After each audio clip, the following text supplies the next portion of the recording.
Well, good morning. I want you to turn this morning to 1 Samuel chapter 29. 1 Samuel chapter 29. Take you to the music team this morning. A few weeks ago, remember, David had gone over to the Philistine camp and was pretending to fight against his own people, Israel. But in reality, he was fighting against Israel's enemies. Last week, David was part of the Philistine army that was preparing to attack Israel as he joined himself with King Achish, the leader of the arch-enemy of Israel. And we might be asking ourselves the question, would David actually fight for the Philistines against his own people? Well, what we find interesting in our story is that David does not have to make that decision, as King Achish does not allow him to fight anyway. So let's read this short chapter and see what takes place. Chapter 29, 1 Samuel, beginning to read at verse 1. Then the Philistines gathered together all their camps to Aphek, while the Israelites were camping by the spring which is in Jezreel. And the lords of the Philistines were proceeding on by hundreds and by thousands, and David and his men were proceeding on in the rear with Achish. Then the commanders of the Philistines said, "What are these Hebrews doing here?"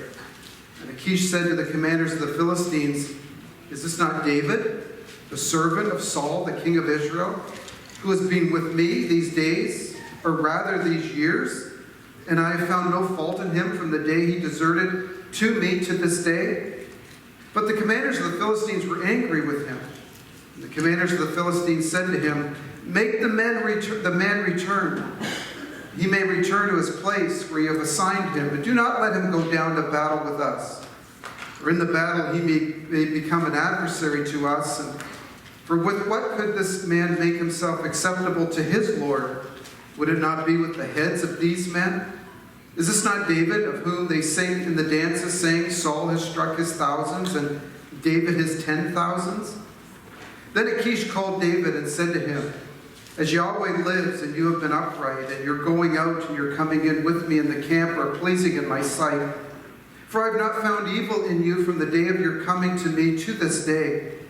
Nevertheless, you are not pleasing in the sight of the Lord's. So now return and go in peace, that you may not do evil in the sight of the lords of the Pharisees," or the Philistines. And David said to Achish, "What have I done? And what have you found in your servant from the day when I came before you to this day, that I may not go and fight against the enemies of my lord the king?" But Achish answered and said to David, "I know that you are pleasing in my sight, like an angel of God. Nevertheless, the commanders of the Philistines have said, he must not go with us to the battle. So now arise in the morning with the servants of your Lord who have come with you, and as soon as you have arisen early in the morning and have light, go." So David arose early, he and his men, to go in the morning, to return to the land of the Philistines. And the Philistines went up to Jezreel. You'll notice in this story, there's actually 3 times where King Achish says that David is innocent and can be trusted. Verse 3, "I have found no fault in him from the day he deserted to me." Verse 6, "David, you have been upright, and I have not found evil in you." And then verse 9, "You have been pleasing in my sight." It's hard not to be reminded here of the time when Christ stood before Pilate. The chief priests and the elders of the people had taken counsel together to put Jesus to death, and they bound him and took him to Pilate.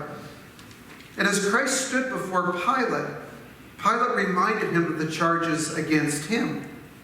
But of course, Jesus did not answer to the charges. And there are 3 references there to the innocence of Christ. Matthew 27, verse 19, Pilate's wife said, "Have nothing to do with this righteous man." Pilate cried out to the crowds when they demanded that they crucify Jesus. He said, "Why, what evil has he done?" In Luke 23 as well, in John 18, Pilate says, "I have found no guilt in this man." Now, Pilate would not have known of the absolute innocence of Christ, or what we might call the sinlessness of Christ. That every action, every motive, every thought of Christ was without sin. But Pilate was still right that Christ had done nothing wrong, deserving of death.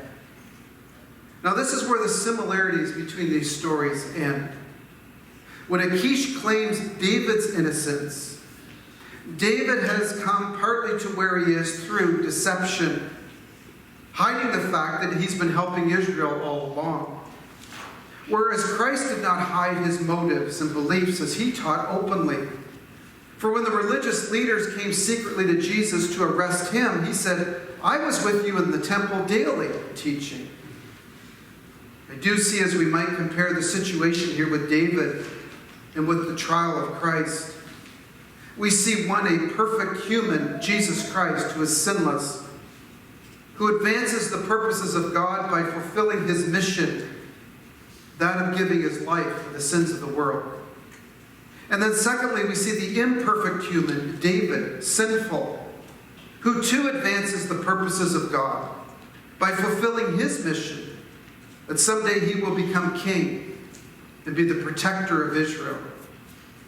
And we don't really have to make excuses here for David, as the Lord uses him to begin the kingship over Israel that one day will be forever fulfilled by Christ. Realizing that David was human and sinned, whereas Jesus too was human and yet was sinless. For we do not have a high priest who cannot sympathize with our weaknesses, but one who has been tempted in all things as we are, yet without sin. Now, considering again our story this morning, we begin with the tension of what David is going to do here. Would he actually fight against King Saul?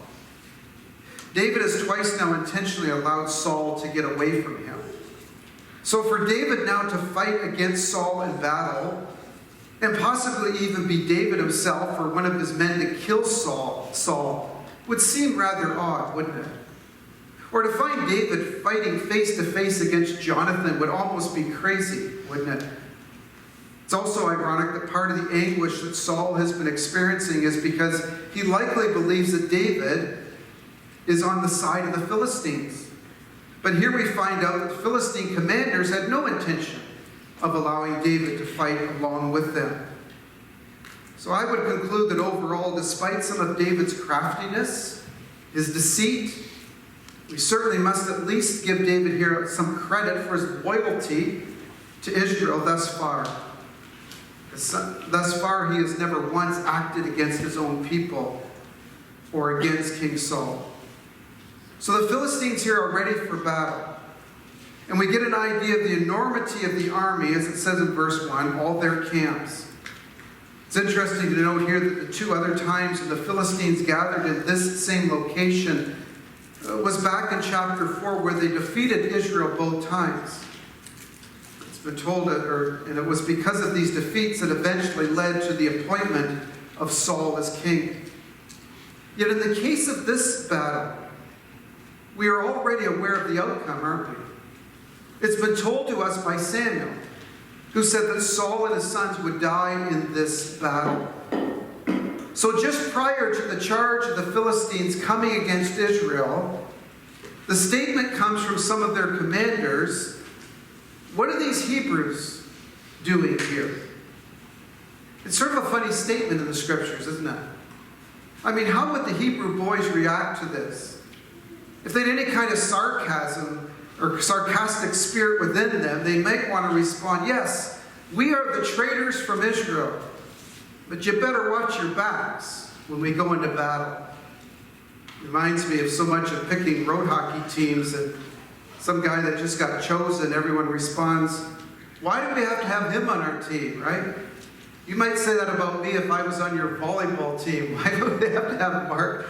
You might say that if I was picked on your two-pitch team, frankly. Why is he on our team? Well, of course, Achish sticks up for them and David. And he says, verse 3, saying, I have found no fault in David. It's so fascinating to wonder here what David is thinking. I mean, he's been crafty all along, hasn't he? It's hard to know if part of his plan all along was to attack the Philistines from behind when they least expected. Certainly, David's fighting against Israel's enemies, all the while King Achish thought he was fighting Israel, likely means that David had no intention of lifting a finger against Israel now. And in reading this story, we also get the idea that the commanders did not overly respect King Achish. In other words, it seems that they can easily push him around. Yet from a human perspective, the counsel of these commanders is good. They have every right to consider David here, suspect him. He had fought against the Philistines before. He was heralded in Israel for killing the Philistines.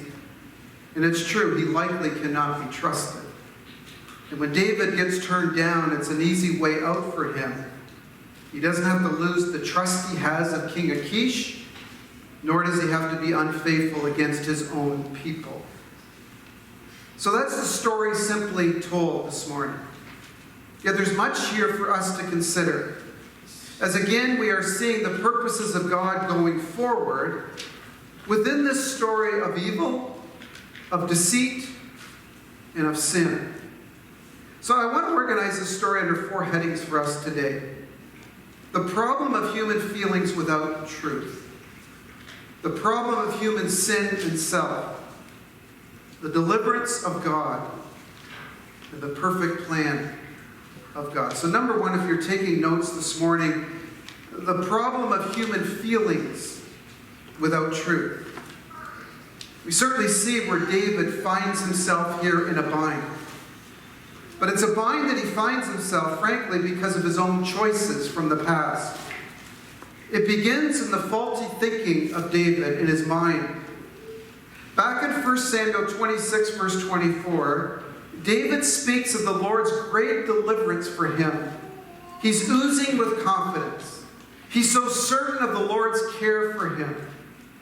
2 verses later, chapter 27, verse 1, he says, I will be swept away by the hand of Saul, and that nothing good will happen to me. So he makes this choice to go to the land of the Philistines. Some have described this as the meltdown here of David. The one who has been promised the kingship by God says, I will be swept away by the hand of Saul. Is there any truth to that statement at all? In trying to figure all this out, maybe David does believe in the promises of God. After all, he is a man of faith. But possibly he may think that it's contingent on his manipulations or contingent on his deception. Could that be true? I suppose we might find ourselves knowing something to be true, yet we act upon false feelings. And the result is we somehow believe that we must manipulate them, people, or we must manipulate events for God's will to actually be accomplished. Oh, what a tangled web we weave when we first practice to deceive. Or we could say of this story, oh, what a lack of faith we display when we first practice to manipulate or to control. And one of the issues of the stories we have as harried humans or overwrought humans is that we also tend to dwell on things and we tend to listen to things, don't we, that discourage us, to make us anxious. And much of that is not even true that we may be listening to. Instead of listening to those voices that assure us of God, assure us of His strength, and assure us of His purposes. There's an old saying that goes like this: sow, S-O-W, sow a thought, reap an action. Sow that action, reap a habit. Sow that habit, reap a character. Sow that character, and reap a destiny. So the way in which David feels determines here how he will act. John Woodhouse suggests here that David's biggest problem in these chapters is David. He is still a man with a nature like ours. Which leads us to point here number 2, the problem of human sin and self. Sinclair Ferguson, in his book Devoted to God, wrote this. He said, it's always a shock to our pride when we discover that we are sinners and not merely people who occasionally sin. He goes on to say that this highlights the profound realization that sin is deeply ingrained in us rather than just isolated incidents. It emphasizes the humbling truth that overcoming sin requires ongoing effort and requires us to have a reliance on Christ's divine grace. And that true spiritual growth hinges on acknowledging the pervasiveness of sin and actively seeking holiness through Christ. Alistair Begg said, although we have been saved from sin's penalty, and one day we will be saved from sin's presence, we are daily in need of being saved from sin's power. David could have every right to say during much of this that he could blame all these struggles on Saul. All this is because of Saul. Yet I think he's finding out that he could also blame himself for his struggles. When I think of my own life, when I think of my own struggles, who would I want to blame? Who would I want to change? If I'm thinking right, the answer is overwhelmingly me, not someone else. When I think of things such as laziness, or selfishness, or weakness, impatience, uncaringness, lack of leadership, it is far more me that I would want to change. In other words, the lack of a more Christ-like me can be blamed far more on me than anyone else. Therefore, the problem of human sin and self. Point number 3 is the deliverance of God. What we find fascinating in this dilemma for David is that it is the Philistine commanders who bail him out. Problem, David has joined the Philistine camp. Now they are ready to fight Israel. What will David do? Here the Philistines are going out to destroy the Hebrews. Achish thinks it's a good idea to have David's men fight with them. But the commanders say, no way are we going to have these Hebrews fighting with us. It's very hard to imagine how David could ever change ships when he's known as the greatest Philistine killer ever. And their thinking is, why would David ever change now? It's actually strange they didn't decide to string him up and right there and then, sort of that great day for a hanging, right? Or death at dawn event. Fortunately, Achish seems to have at least that much pull to discourage that kind of thought amongst his men.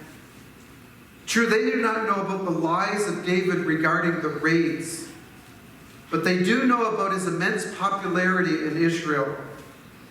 Yet Achish believes David is innocent and would never betray the Israelites to Israel. Yet throughout all this, Woodhouse notes that David has been honest to his obligations to Saul and Israel, even while all along he's been deceiving Achish. So the question we have to ask ourselves when we read these chapters, do we applaud David for this? You might say, I might have to think about that one a little bit. I would agree.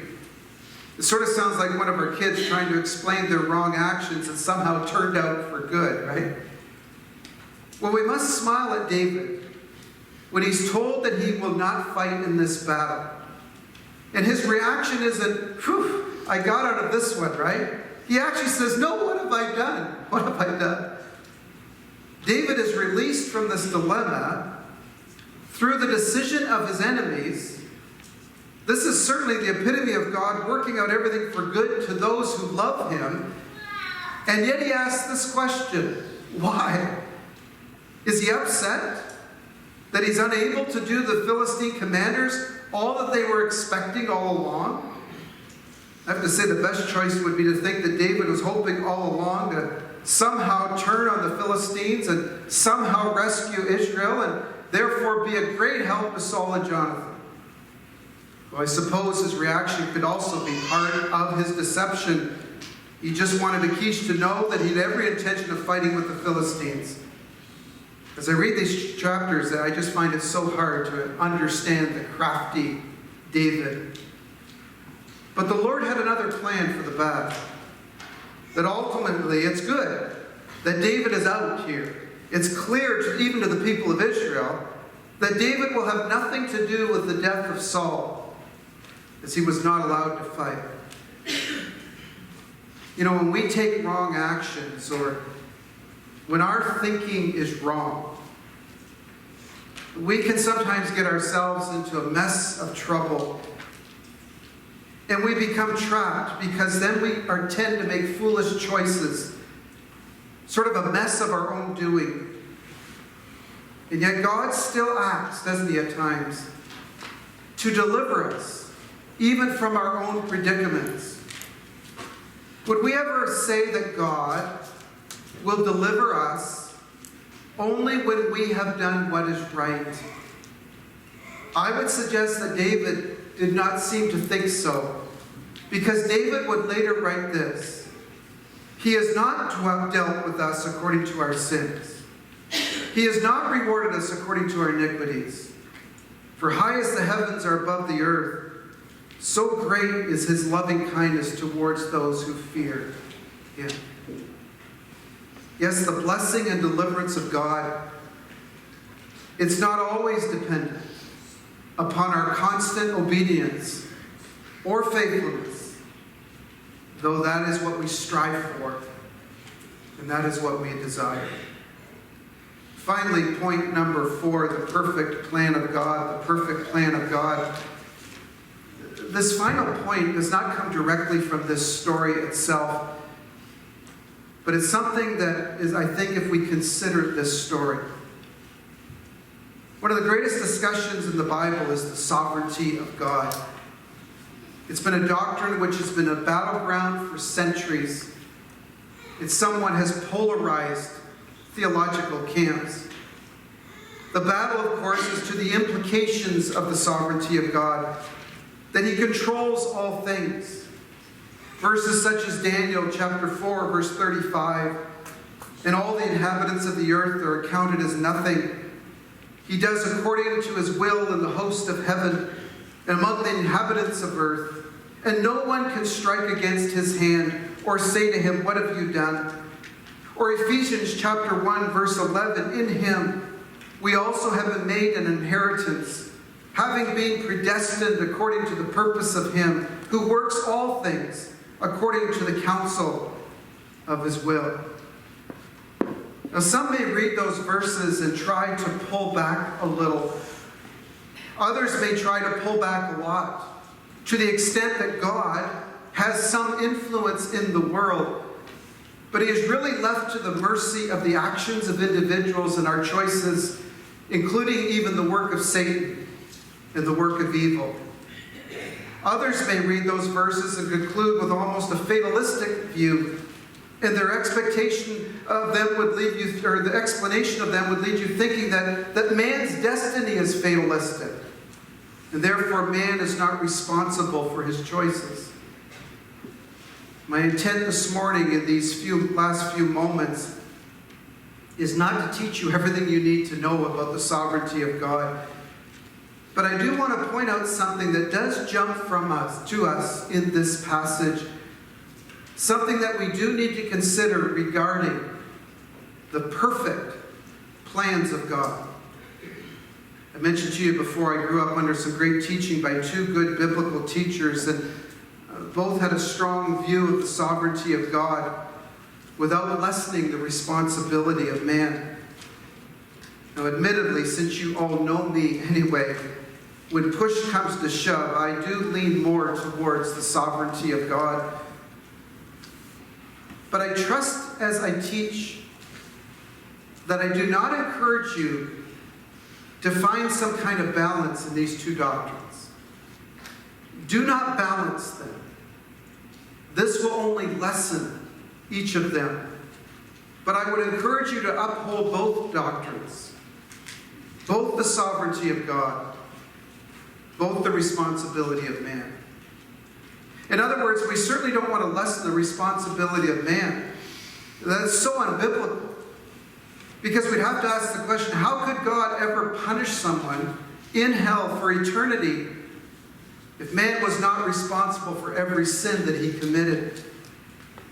But also, how could we ever downplay the sovereign plans of God, that He's determined all things from the very beginning of the world, and they will come about exactly as God has said.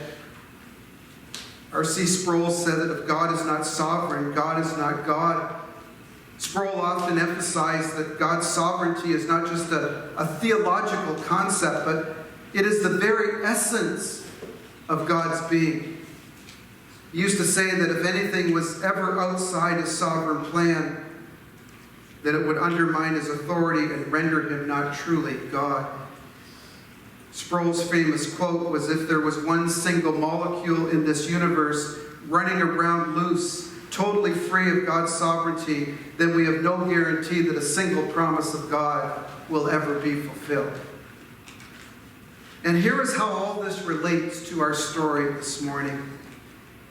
As what we find fascinating in this dilemma for David is that the Philistine commanders bail him out here, don't they? Problem, David has joined the Philistine camp. Now they are ready to fight Israel. What will David do? Walter Bregman makes this observation about this. He writes this. Listen carefully. The resolution of David's dilemma is wrought in chapter 29 from an unexpected source. One might imagine that Yahweh would intervene, but it's the Philistine lords who intervene and inadvertently rescue David.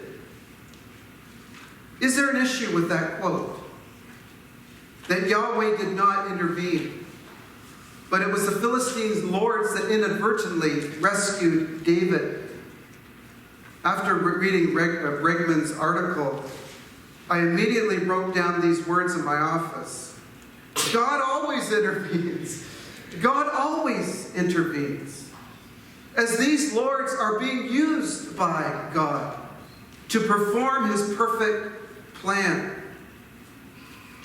See, we must understand in this event, we already have the words of Samuel regarding this battle. God told Saul what would happen. He and his boys would die. Now, we don't know yet in the course of history, because the battle has not yet played out. In fact, it won't play out until chapter 31. But the battle does not have to play out. We already know what will happen. Consider this. We know from the words of Samuel that the Philistines will win this battle, God's sovereign choice. But David does not know this. David has decisions to make. And then David probably becomes annoyed because he's told he has to leave. The same Philistines who are about to take down the present king in Israel are actually rescuing David from his own dilemma, saving him, so that he can become now the next king of Israel. King Achish, all of time, is trying to maintain some kind of order of all these troops, while at the same time he's completely misjudging David. Saul and the men of Israel are in panic mode, but obviously preparing for battle. The Philistine commanders are jealous of David and tell him he needs to move on. Saul's men have not heard firsthand from Samuel about the defeat, but they too are panicking. See, we may have trouble understanding the fact that man acts, that man makes choices, and yet God has determined all things. But here before us this morning, we have a story that has already been determined the outcome before the battle even begins. And therefore, we cannot get away from the Lord's sovereign purposes being fulfilled. This is only the case because we've already heard from Samuel the fact that God chose to reveal His perfect plan to Saul. Whereas God has planned everything. God has planned every yesterday, every today, every tomorrow, which includes every single action that occurs. Only we are not told the course of today, as Saul found out the course of his next day. You know, we like to think of the ifs. What if Achish had his way? What would David have done? Would he have fought against the Philistines? Would he have been killed in the battle? Or would he have fought his own people? And even if Israel won, would he have lost the kingship later in Israel? Yet in this story, God does not allow us to have any ifs. He's already determined what would happen.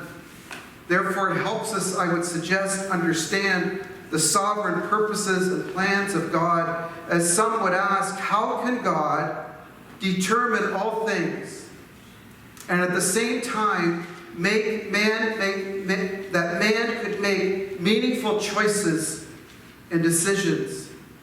Well, I would suggest we have the full gamut of that here in this story. There's no question that God has determined the specifics of this story. God has determined the outcome of this story, and yet there's no question that man is fully strategizing here his choices. He's thinking, and therefore he is fully responsible for all those actions.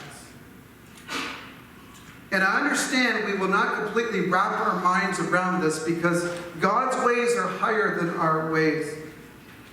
But it is good that God has given us a glimpse so that we can see all this played out. And therefore, though we cannot fully understand it, we're able to accept it, though we cannot fully comprehend it. Thinking again about this whole story, we think about the trial of Jesus. You think of the trial of Jesus, you have a man who's standing here in the middle, don't you? It's Pilate. In this trial of David, when it's brought up about David, you have a man standing in the middle. It's King Achish. In both stories, those who are not directly in charge seemingly get their way, don't they? In the story of Christ, it's the religious leaders that get their way over Pilate. In the story of David, it's the Philistine commanders that get their way over King Achish. In both stories, we have a conclusion that's already been told us by God. The death of Christ and the death of Saul and his sons.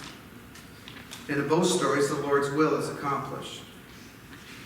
Listen to the words of David's son Solomon from Proverbs 16. The plans of the heart belong to man, but the answer is from the tongue of Yahweh. All the ways of a man are pure in his own sight, but Yahweh weighs the motives. Commit your works to Yahweh, and your plans will be established. Yahweh has made everything for its own purpose, even the wicked for the day of evil. When a man's ways are pleasing to Yahweh, he makes even his enemies to be at peace with him. The heart of man plans his way, but Yahweh directs his steps. The lot is cast into the lap. In other words, the dice is thrown. But its every judgment, or its every number, is from Yahweh. David, who got himself into a bind, seems to be willing to use every form of deception to get himself out. Saul is harried. Saul is overwrought with fear. Likely his people are fearful too. King Achish is duped. He's completely misjudged David. His commanders or lords are all up in arms against David. They don't know the whole story. Sort of like a Dr. Seuss saying all these harried humans making all their harried decisions. And then there's God, who oversees all the decisions, all the actions by human beings, wondering to himself, how am I ever going to work out all this mess so that David will become king? No, the mess is part of the plan. This mess was determined before the foundation of the world. this mess will bring about the ultimate purposes of God.